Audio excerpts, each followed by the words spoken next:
Sometimes, when we're meditating and we realize the mind's wandered off, we might not know how to react. Noting gives us some very clear direction, perhaps a greater sense of clarity and confidence. In that moment, we pause and identify the nature of distraction.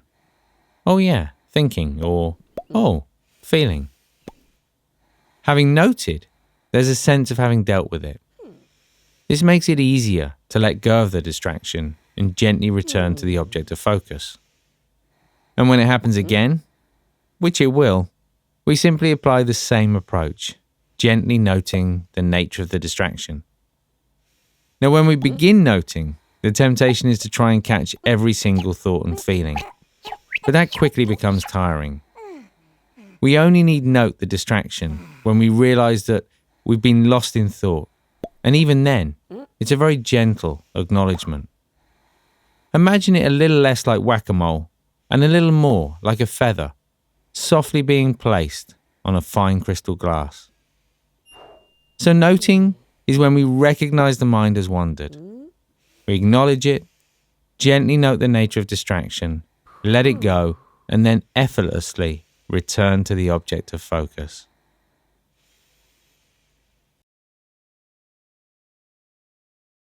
So often in life, our body is doing one thing while the mind is busy someplace else. The body scan exercise essentially helps us to bring body and mind back together again. So when we sit down, we mentally scan downward through the body, starting at the top of the head and finishing at the toes. If it helps, imagine it like the light from a photocopier, moving down through the body at a steady, even pace. As you scan downward, focus your attention on whichever part of the body the light is on. And notice how the different parts of the body feel, what feels comfortable and what feels uncomfortable.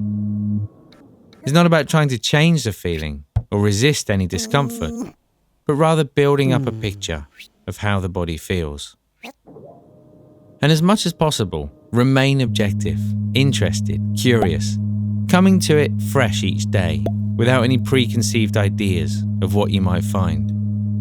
With a little practice, this technique can quickly help settle both the body and the mind, increasing our awareness and helping us to feel more present in the world.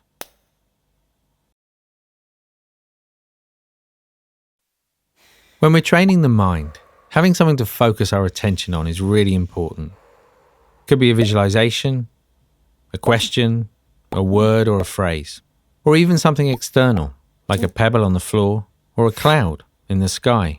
But maybe the most common thing to focus on is the breath.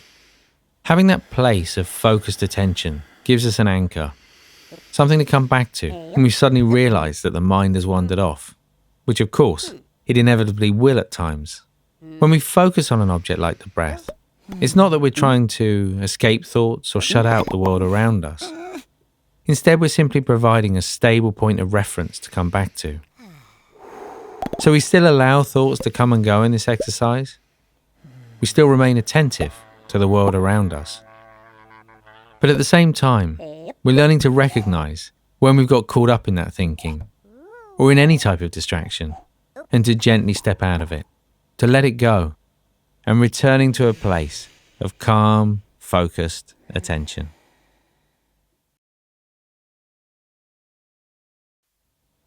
When practicing loving kindness, we use a very particular type of visualization. Rather than living with resentment towards others, we're training the mind to let go of any hostility, to let go of any anger, and instead be present with unconditional kindness. We do this by visualizing different people in different scenarios. Sometimes someone that we know, sometimes someone that we don't know. Sometimes people we like, sometimes people we don't like. And we're focusing on that person being happy.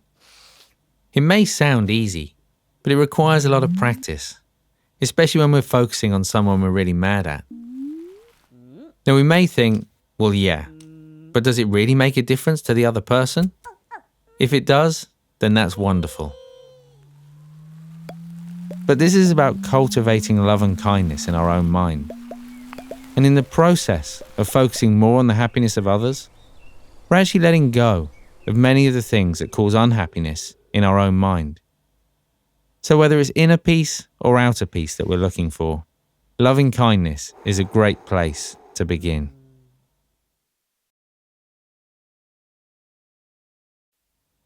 The intention of the reflection technique is to encourage a quiet, clear space in the mind, into which we can then drop a question.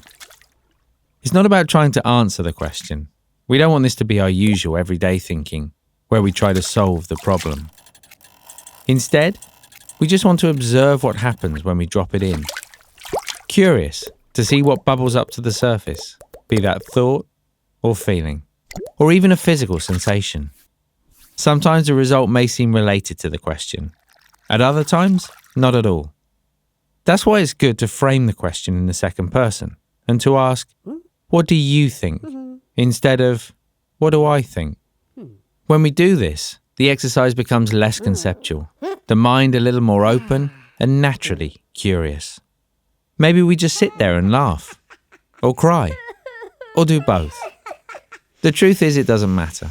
There is no right or wrong answer. It's about learning to listen to the mind, to be curious, to be interested, to understand that it's about the journey rather than the destination. Usually when we meditate, we try to focus on something specific, like the breath, or a visualization, or a question maybe. Having something to focus on like this can be really helpful at first.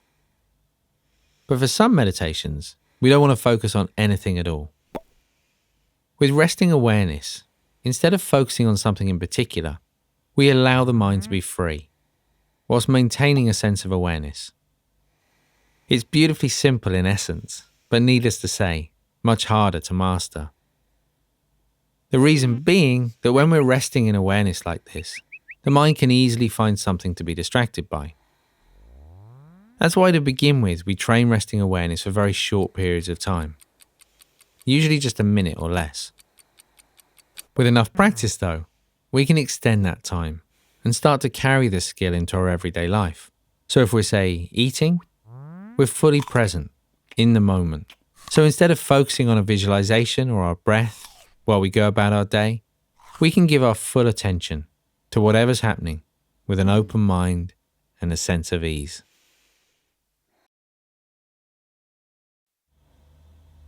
There's a meditation technique you might have heard of, which is to think of the out-breath as breathing out bad stuff and the in-breath breathing in good stuff.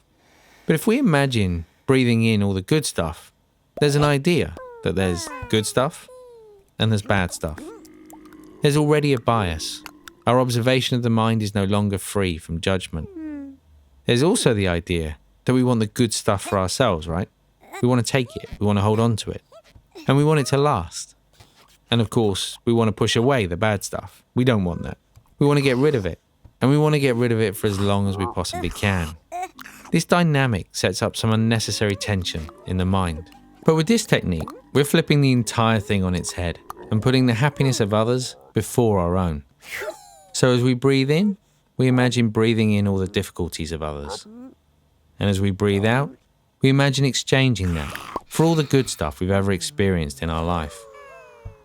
Sharing these moments of good fortune with others, as counterintuitive as it may sound, can actually lead to a greater feeling of happiness in our own mind.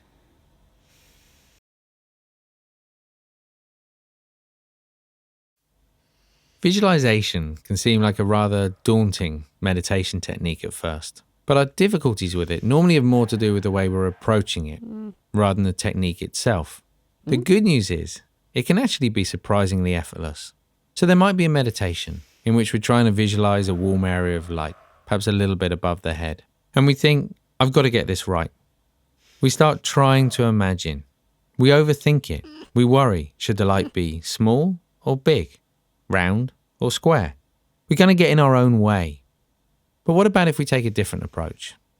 Take a moment right now to imagine a place you really enjoy. Just picture that place in the mind, the colors, the shapes, perhaps the sounds and the smells. My guess is that this image naturally comes to mind. We just see it, and it may even remain in our mind for a few seconds, without any real effort to try and keep it there. It's this gentle, relaxed approach that is ideal for visualization. So remember, it doesn't require any great effort. Focus less on the clarity of the image and more on the feeling it brings to the meditation. In time, that image will naturally become clearer.